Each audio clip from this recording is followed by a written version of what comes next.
And I was going to ask about we're all influenced by prejudice and bias, whether we're aware of it or not. Some of it is hardwired survival biases, and others we have more control over. And I was interested to ask Warren what your thoughts were on prejudice and bias, and with super forecasters, what kind of techniques, or if there are any sort of habits that that are encouraged with those guys to be able to rid themselves of those prejudice and bias to be able to make better decisions or forecasts. Yeah, that's a good question, and is goes to the foundations of what we're trying to do. And we might usefully think of two categories of bias. There's the kind of the bias that we all have, the cognitive biases, the things that interfere with our judgments that are just built in to our wiring, right? Most people are overconfident. It just is built right in. Most people will get anchored on a high status individual, for instance, who is the first to speak at a meeting, and everybody gets anchored on that. It just happens. And for those kinds of cognitive biases, well, the psychologists debate a lot whether you can eliminate those sorts of things. Some say it's impossible. Some say there are things you can do. What we do know is that for that category, being aware of them at least can let you counteract their effects.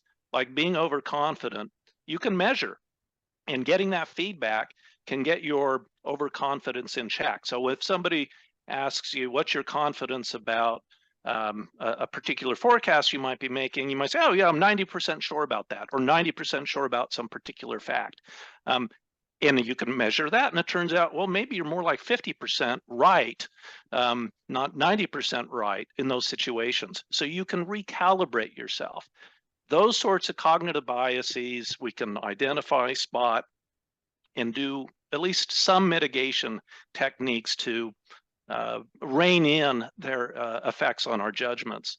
The other category is the kinds of biases or prejudices that we might acquire as we live life. And we have different life experiences, and that'll shape the way we interact with others, think about issues in all kinds of different ways.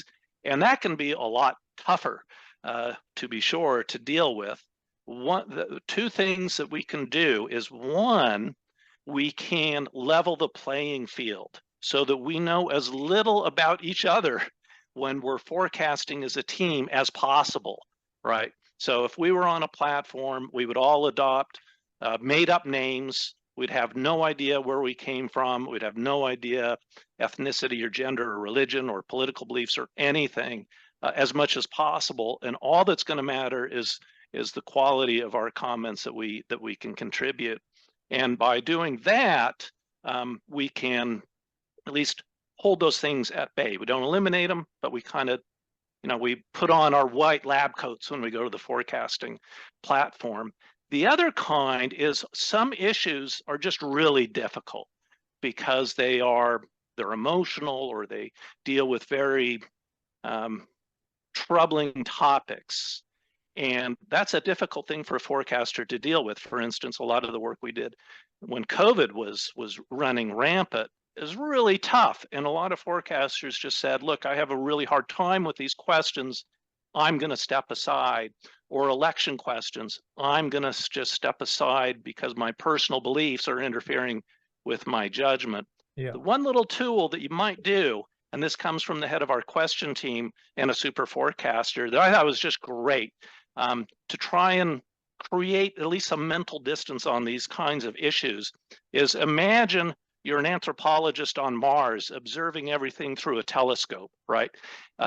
By doing that, at least for him and for some others too, it makes it easier to engage with these more emotional issues. Not all the time, but it can be a helpful tool. So a level of detachment as much as possible, and that self-awareness to not be involved from what your previous experiences may have been in those areas.